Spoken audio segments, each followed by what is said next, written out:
We're about ready. Okay.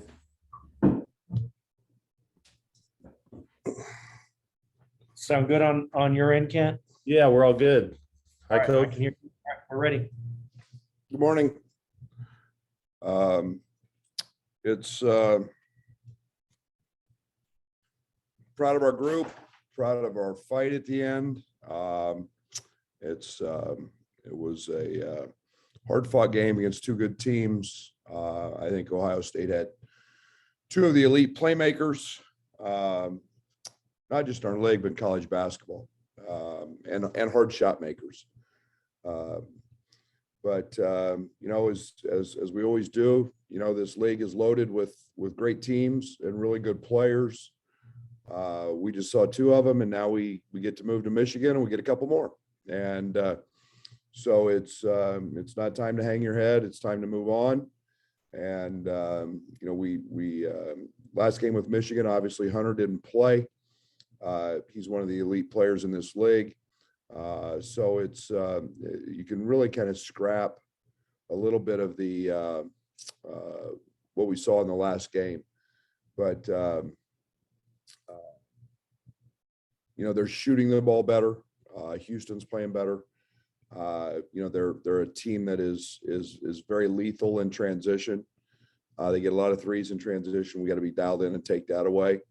And and then make them guard us. And they're playing a lot more zone. They're pressing some. Now they did not do that with Phil in their last game against Rutgers. But again, we got to be dialed into all the little things. And that's what I'm stressing with our group. This thing's about the little things. It's about communication. It's about talking. It's about charges. It's about setting great screens. It's about playing harder. It's all the little things, and you handle the little things, and a lot of other positive things will happen. So on to Michigan, and expect a hard fought game on national television, and we'll see what it looks like. Good morning, Coach. Could you talk a little bit about the matchup between Kofi and Hunter Dickinson? That's going to be one of the big storylines. Seems like two players with two different styles of play. Yeah, I think the one thing that Hunter's done is he's playing a lot more, maybe because of personnel, away from the basket. That's not to say he's not gifted. He's a very, very gifted. He's got elite hands. He's got got the ability to pick and pop. But where he really hurts you is not necessarily just shooting it out there, but passing it. Diabate back into play now gives them a lot of size up front, and he's a guy that allows Hunter to play outside. So I would expect them to try to draw Kofi away from the rim a little bit. It'll be a hard fought battle between those two as it was last year. What else can you tell us about Michigan and some of the keys for your team defensively? Yeah, we've got to guard. We've got to take away transition. They're very, very good in transition, and you've got Brooks playing at a very high level, averaging 14, 15 a game here over the last 5 or 6 games. He's a guy that never comes off the floor for them. He's their version of Trent. He makes shots. They run action to him. And then Caleb Houston is a guy that had 5 threes in their last game. He's playing at the speed of a college game now, where maybe he wasn't, and he's more acclimated to it. He's running really hard. He's doing a lot of positive things for them. So it's a big part of it. And then you've got to handle their changing defenses when they throw that at you. Thanks, Coach. Brad, I know you said that you implemented coordinators in the preseason with your assistants, and that's why it worked out as well when you got ejected. But is it safe to assume that maybe like a COVID protocol was put in place to where if you got popped and you weren't even be allowed on the bench, that's kind of what allowed the seamless transition to happen when you got ejected Thursday night? Yeah, maybe. I think the one thing that's, Our coaches coach now. And I mean, they're not just figureheads. They're not just guys that go stand and, that come stand and practice and don't get involved. These guys know every aspect of what's going on. We meet daily. We're dialed in on specific sides and that's helped us a great deal. I feel great about where that's gotten our program. It was a change we made. I like it. And again, so I think it helps, Chester be really focused on what the other teams are doing offensively. He's, he makes a lot of changes for us there, as does Jeff on the offensive side. And so it's there's a lot of suggestions there, and those guys are great at what they do. Thanks, Brad. Appreciate it. Hey, Coach, in the past, you've spoken a lot about how much you like transfers to be able to like come in and sit out and learn the philosophy of the program and everything. But Alfonso didn't have that opportunity. He still had a lot of success. What do you think has allowed him to be so successful? Well, he's a terrific young guy. I mean, he is a high character kid. He works extremely hard. His work ethic has allowed him to fit right in. And it's not as easy as he's made it look. Just learning different language, different teammates, he's excelling in the classroom at a high level in grad school. I mean, he is, he's very, very well-rounded. And, if you're not that, it gets pretty hard to be successful. But, his work ethic allows him to. He's got tremendous, give a damn factor, in everything he does, not just basketball, but school. And, so there's an internal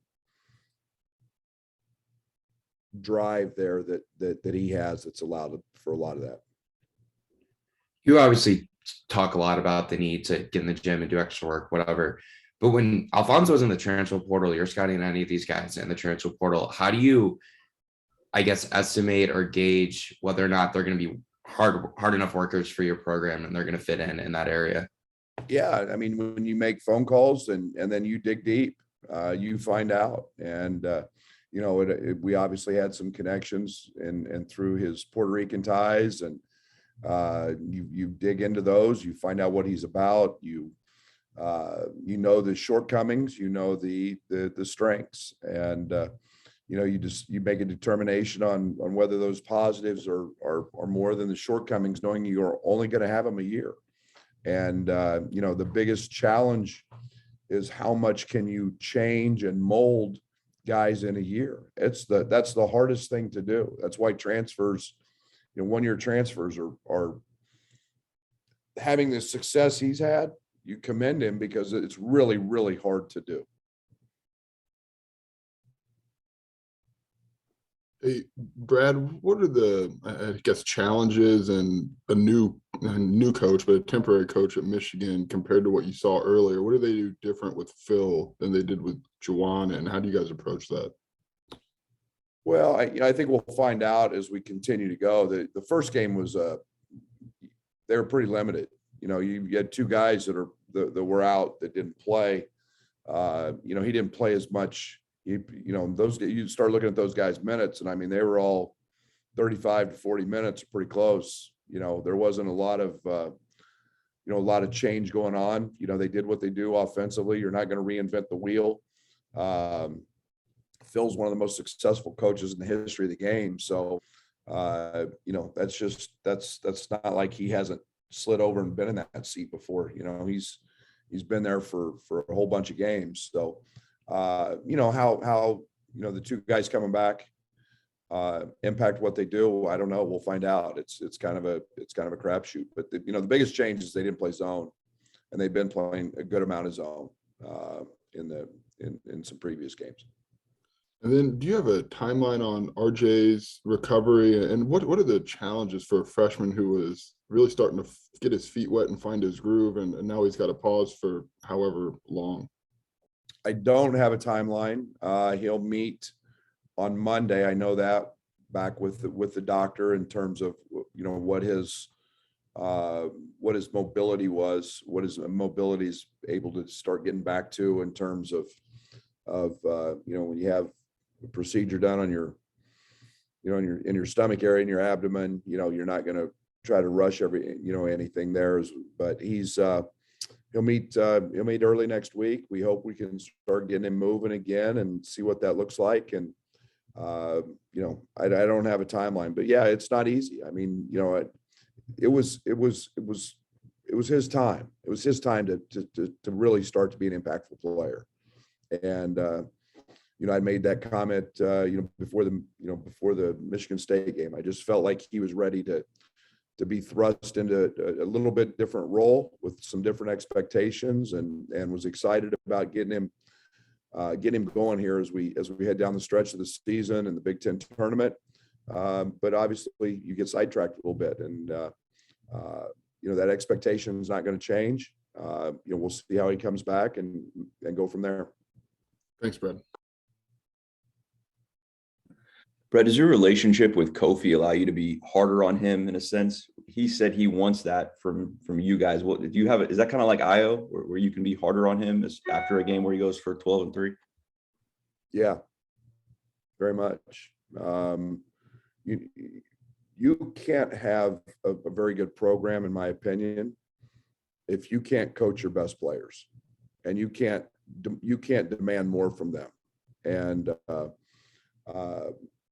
that it's been that way with Trent. It's been that way with Io. I'm a guy that puts really unrealistic expectations on those guys, and demand more from them than they probably demand from themselves. But for me, that's what keeps pushing them to be better than they think they can be. So I coach Kofi hard. I coached Io hard.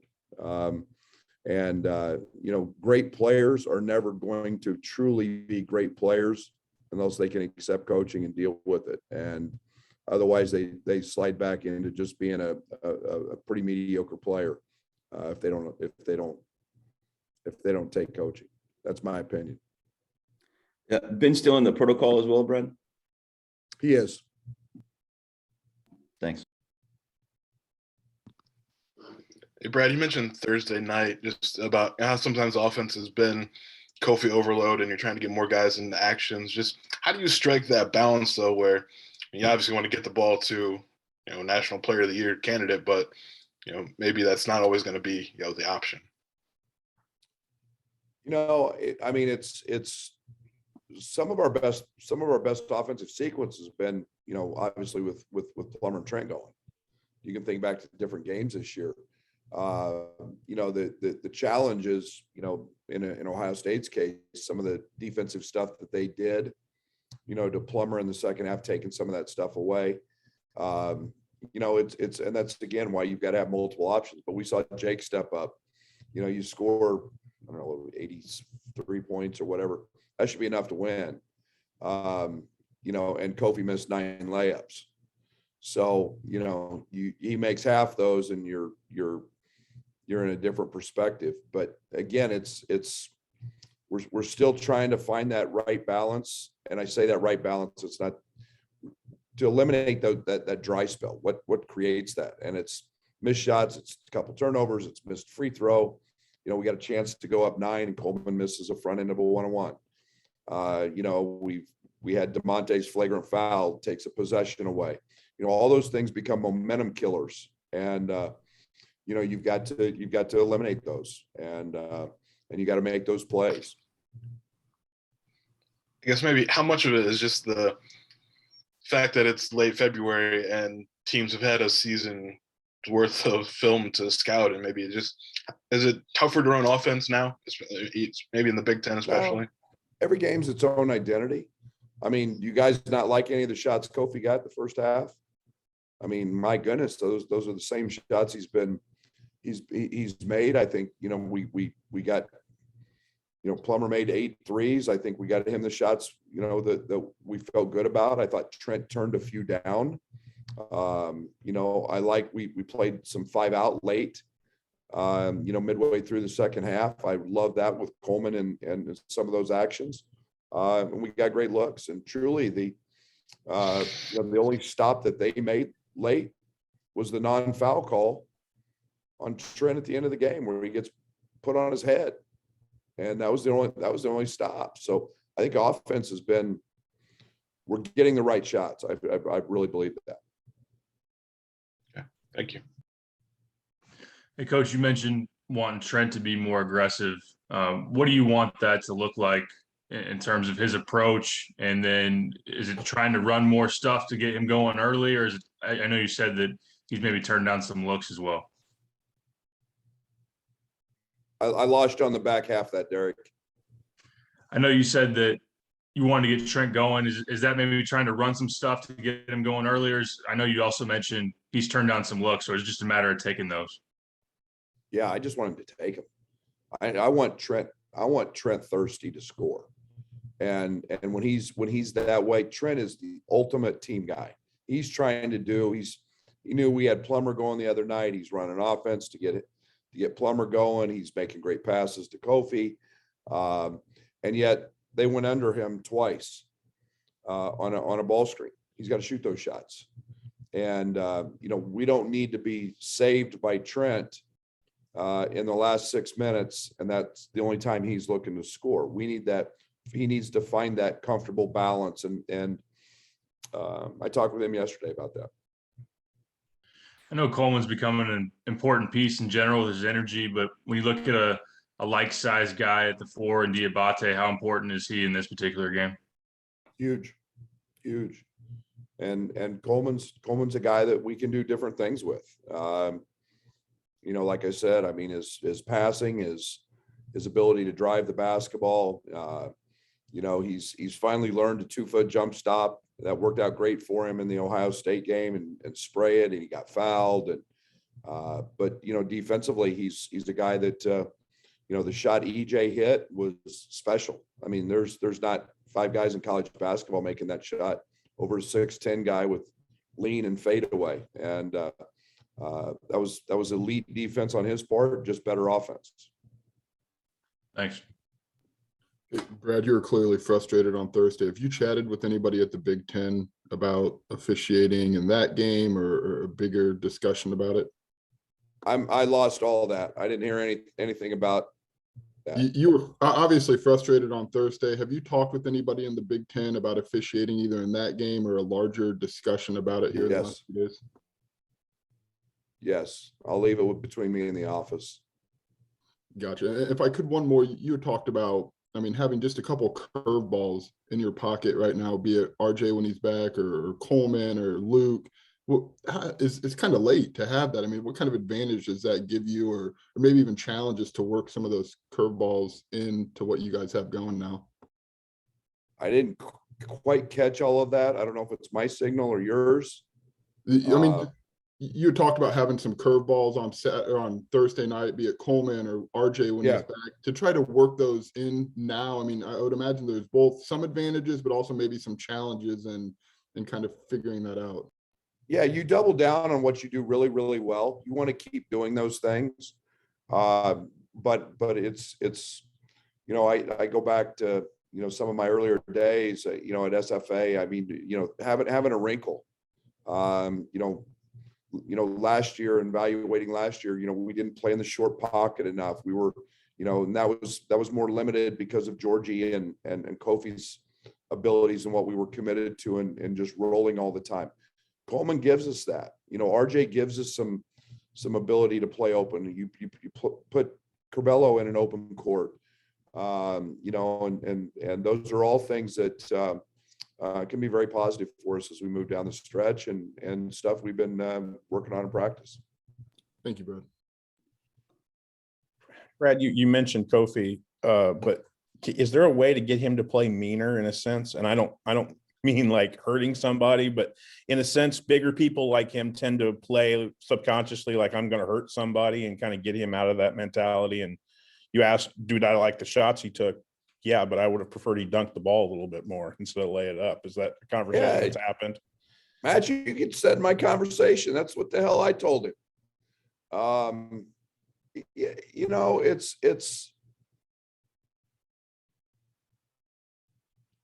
there's when you get beat on, I can't even imagine. I mean, there is a play where EJ Liddell is sitting on his head, literally sitting on his head, and he is getting his arms broke at the elbows, getting crushed on a smackdown, and there's no call. And at some point, when is